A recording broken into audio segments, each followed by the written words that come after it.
సూర్యాపేట బజాజ్ షోరూంలో మోసానికి పాల్పడ్డాడు. కస్టమర్లు వాహనాల విడిభాగాలను బజాజ్ షోరూం యాజమాన్యం అమ్ముకుంటుందని కస్టమర్లు ఆరోపిస్తున్నారు. బాధితులు షోరూం ముందు ఆందోళన వ్యక్తం చేస్తున్నారు.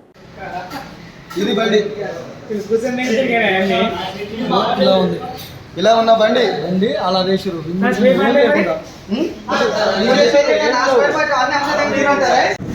మాది కలపవ గ్రామం, మునగాల మండలం, సూర్యాపేట జిల్లా.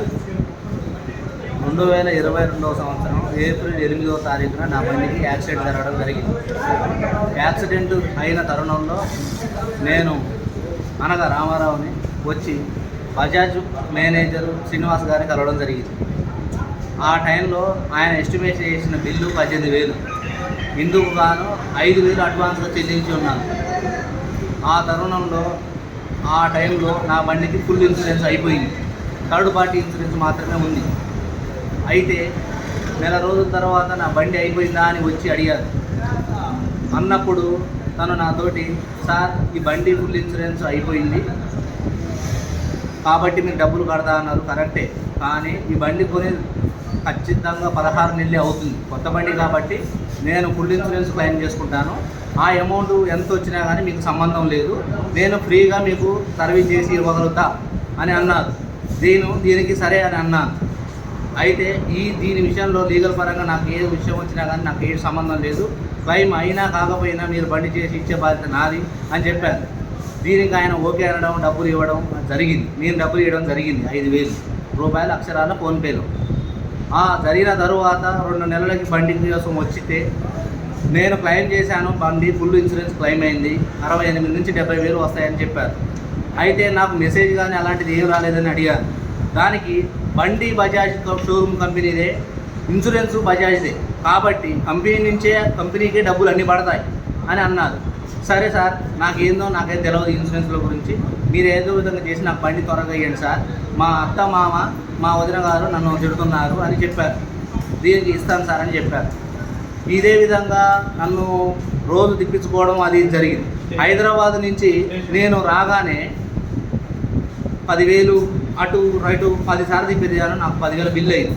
ఈ తరుణంలో అన్నీ చేసి 2023 జూన్ దాకా, సంవత్సరంన్నర దాకా కూడా నన్ను తిప్పడం జరిగింది. ఏందని అడిగితే వాళ్ళ జనరల్ మేనేజర్ రాజేష్ గారు బెదిరించడం, తీర్చడం జరిగింది. ఒక ఫేక్ క్లెయిమ్ చేద్దామని 2023 అప్పటి వరకు ఇన్సూరెన్స్ క్లెయిమ్ అయిందా లేదా అని ఇన్సూరెన్స్ ఆఫీసు బజాజ్ ఏరియన్స్ కస్టమర్ కేర్కి ఫోన్ చేశాను. అప్పుడు వాళ్ళు ఈ బండి మీద ఎటువంటి క్లెయిమ్ అసలు జరగలేదు అని చెప్పారు. ఆ తరుణంలో నేను శ్రీనివాస్ గారి కాడికి వచ్చి, నువ్వు అసలు క్లెయిమే చేయలేదు, డబ్బులు ఎలా పడ్డాయని అన్నావు, ఎందుకు అబద్ధం చెప్పావని అడిగాను. ఆ తరుణంలో ఒక్కొక్క విషయం కొలిక్కి వచ్చింది, బయటపడ్డాయి. ఏం జరిగింది? ఇన్సూరెన్స్లు క్లెయిమ్ చేయలేదు, పార్ట్ చేయలేదు, ఒక్కొక్క బండి పార్ట్స్ తీసి ఇంకో బండికి పెట్టి చేస్తున్నారు అనే కుంభకోణం బయటకు వచ్చింది. అయితే ఆ టైంలో బండి నాది సర్వీస్ చేసి ఉంచారు. అయితే ఆ బండి 30,000 అయిందని శ్రీనివాస్ గారు అన్నారు. అప్పుడు జనరల్ మేనేజర్ రాజేష్ గారు 30,000 అయితే నేను కట్టుకుంటా సార్, రాజేష్ గారు ఆ బండి డెలివరీ చేయమని శ్రీనివాస్ గారు వాళ్ళ జనరల్ మేనేజర్ రాజేష్ గారిని రిక్వెస్ట్ చేశారు. అప్పుడు రాజేష్ గారు, నువ్వెందుకు కట్టాలి, ఆ బండికి ఇంకా ఇన్సూరెన్స్ ఉందిగా, మనం ఒక ఫేక్ క్లెయిమ్ చేద్దామని జూన్ 21, నాకు తెలిసి జూన్ 21, 22వ తారీఖున అనగా జూన్ 24వ తారీఖు 2023 నేను షోరూమ్కి వస్తే దానికి 2 రోజుల ముందు ఫేక్ ఇన్సూరెన్స్ క్లెయిమ్ చేసి వాళ్ళ ఫోన్ నుంచే చేయడం జరిగింది. దానికి డ్రైవింగ్ లైసెన్స్గా మా తమ్ముందే పెట్టారు. అప్పుడు ఇన్సూరెన్స్ సర్వేయర్ వచ్చారు. ఇన్సూరెన్స్ సర్వేయర్ వచ్చి ఫోటో తీసుకుంటే ఆ పార్ట్స్ అన్నీ ఇప్పి ఉన్నట్టుగా నాకు ఫోటోలు పంపారు. సార్, వాళ్ళు ఫేక్ చేస్తున్నారు, పార్ట్స్ మొత్తం ఇప్పి ఉన్నాయని చెప్పారు అని అన్నారు. ఈ తరుణంలో ఇన్సూరెన్స్ సర్వేయరు డ్రైవర్ని, అతని యొక్క మొబైల్ని, జీపీఎస్ ట్రాకర్ని చెక్ చేయాలని చెప్పారు. ఈ విషయం కొద్దీ నేను శ్రీనివాస్ గారితో మాట్లాడాను. నేను చూసుకుంటా సార్, డ్రైవర్ని తీసుకెళ్ళి ఆయన ముందు ఉంచండి, ఆయనకు అంతో ఇంతో కమిషన్ అయితే నేను ఇస్తలేండి అని అన్నారు.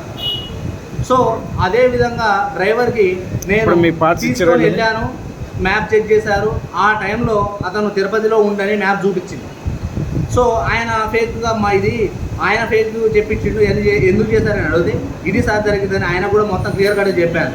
సో ఆ క్లైమ్ని రిజెక్ట్ చేశాడు.